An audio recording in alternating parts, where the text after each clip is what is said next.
प्याज के भाव ने आसमान छुआ 70, 80, 90 के पार होता हुआ नजर आ रहा है आज का प्याज। जी हाँ किसान भाइयों, आए दिन आपने ऐसी खबरें सुनी होगी जहां पर किसी भी ऐसी फसल का भाव अचानक से बढ़ जाता है जिस फसल का भाव पिछले साल कुछ भी नहीं था। कि कभी कभी तो ऐसी नौबत आ जाती है कि किसान भाइयों को वो माल फेंकना तक पड़ जाता है, ट्रांसपोर्टेशन का खर्चा तक नहीं निकल पाता। लेकिन अगले ही साल देखोगे तो उस फसल का भाव आसमान छूते हुए नजर आता है। तो आखिर किस तरीके से काम करती है मंडी और किस तरीके से चलता है ये पूरा सिस्टम, जहां पर एक फर्श पर लेटी हुई फसल का भाव जो पिछले साल रहा होगा वो अगले साल ही आसमान छूने लगता है। आखिर ऐसा कैसे होता है, आखिर किस तरीके से डिजाइन है पूरा सिस्टम जिससे कि मंडी में भाव कम या ज़्यादा होते हुए नजर आता है। किसान भाइयों, आपकी कभी ना कभी तो इस बात पर नज़र गई होगी कि काफ़ी सारे किसान इस बात को लेकर परेशान भी रहते हैं कि भैया मैंने बहुत मेहनत करी है, पूरी ताकत लगा दी है, पूरा लेबर लगा दिया है, पैसा लगा दिया है, सब कुछ लगा दिया है, उसके बाद मैंने इतनी अच्छी फसल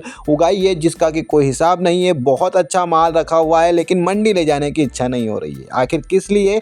क्योंकि मंडी में भाव 2 रुपये किलो, 3 रुपये किलो में मेरा माल बिक रहा है, जो कि मुझे नहीं लगता है कि मुझे इस पर बेचना चाहिए। इसलिए किसान भाई परेशान रहता है कि आखिर हम करें तो करें क्या, क्योंकि मैंने इतना सारा सब कुछ टाइम समय लगा, पैसा लगाया, सब कुछ लगाया, उसके बाद भी मुझे वो भाव नहीं मिल रहा है जो मुझे मिलना चाहिए। तो किसान भाइयों, आपका ये सवाल लाजमी सा है, क्योंकि होता ही यही है, सिस्टम ही इस तरीके से चलता है मंडियों का कि यहाँ पर काफ़ी सारे किसान भाई इस सोच में पड़ जाते हैं कि भैया मुझे खेती करनी भी चाहिए या फिर नहीं। खासकर वो किसान लोग जो कि सब्जी वर्गीय फसलों का उत्पादन करते हैं और मुनाफा कमाने की आस लगाते हैं, वहीं पर उनकी मेहनत तब फेल हो जाती है जब मंडी ले जाते ही जहाँ पर आपको सुनने को मिलता है कि भैया इसका भाव तो 2.5 रुपये किलो है, 3 रुपये किलो है। तो ऐसा सुनकर ही हैरान हो जाता है वहाँ पर हमारा किसान भाई। तो किसान भाइयों, आखिर ऐसी क्या गलती हो जाती है हमसे और क्या ऐसा सिस्टम चल रहा है जिससे कि हम निजात पाएँ और जिससे कि हमें अच्छी फसल का उत्पादन करने के साथ साथ अच्छा भाव भी मिले? क्योंकि कभी कभी तो ये होता है कि हमारी फसल ही बिगड़ जाती है,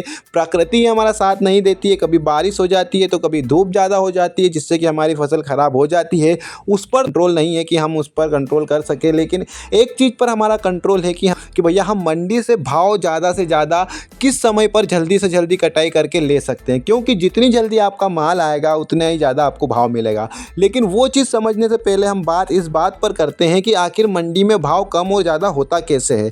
तो ये किसान भाइयों उस पर डिपेंड करता है कि आपके एरिया में जो आपका माल है वो कितना ज़्यादा बोया गया है और उसका उत्पादन कितनी मात्रा में हुआ है। अगर आपके आसपास के सभी किसान भाइयों के एग्जाम्पल के लिए प्याज की फसल बहुत अच्छी है तो भैया सारे के सारे मंडी लेके जाएंगे। अब सारे के सारे मंडी लेके जाएंगे तो वहाँ पर माल बहुत ज़्यादा हो जाएगा और जहाँ पर भैया ज़्यादा माल हुआ वहीं पर माल की इज्जत खत्म हो जाती है। जी हाँ दोस्तों, ऐसा ही सिस्टम काम करता है कि जितना ज़्यादा माल होता है उतनी ज़्यादा उसकी वैल्यू होती है, उतनी कम उसकी वैल्यू होती है, और जितना कम माल होता है उसी प्रकार से उसकी वैल्यू भी बढ़ती जाती है। जैसे कि आप हीरे का एग्जाम्पल ले लीजिए, हीरा बहुत ही कीमती होता है। क्यों होता है? क्योंकि वो बहुत ही कम मात्रा में पाया जाता है, बहुत ही मतलब कि बहुत ज़्यादा मेहनत मशक्क़त के बाद मिलता है, इसलिए उसकी वैल्यू ज़्यादा होती है। वहीं पर हम अगर गेहूं की फसल की बात करते हैं तो गेहूं की फसल में ज़्यादा भाव में वो वैरायटी देखने को नहीं मिलती है। 2000-2500 के बीच में हमेशा बिकता है मंडी में, क्योंकि उसका रेगुलर वो होता है, एक तो कंजप्शन होता है और साथ में ही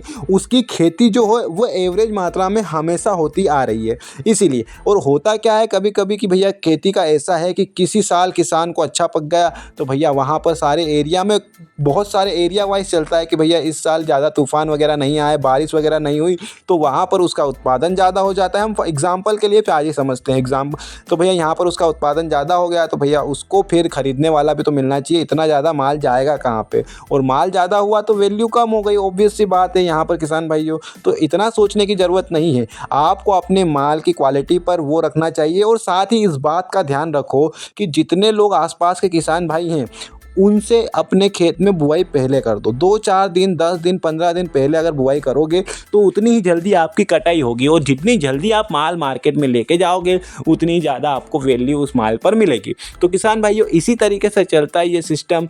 इसको अगर आपने क्रैक कर लिया तो यहाँ पर आप माल का भैया अच्छे से अच्छा भाव ले सकते हैं, वरना तो भैया बहुत ही मुश्किल है कि आपको भाव मिले। वो किस्मत पे रहता है कि भैया किसी की फसल आपके एरिया में ही वो फसल बिगड़ गई और आपकी अच्छी पक गई, हालांकि कि ऐसा बहुत कम होता है, सबकी अच्छी होती है तो हमारी भी अच्छी ही होती है। लेकिन आप फिर भैया भगवान पे ही भरोसा रखिए और साथ ही जो मैंने बताया है कि अगले किसान जो आसपास के हैं उनसे थोड़ा आगे रहिए। धन्यवाद किसान भाइयों, इस वीडियो में यही इन्फॉर्मेशन आपको देनी थी। अगर आपको हमारी ये इन्फॉर्मेशन ज़रा भी अच्छी लगी हो तो हमारे इस वीडियो को लाइक कीजिए, चैनल को सब्सक्राइब कीजिए और हमें ऐसे ही सपोर्ट करते रहिए और हम खेती से रिलेटेड आपको ऐसे ही जानकारियाँ देते रहेंगे। धन्यवाद, मिलेंगे नेक्स्ट वीडियो में।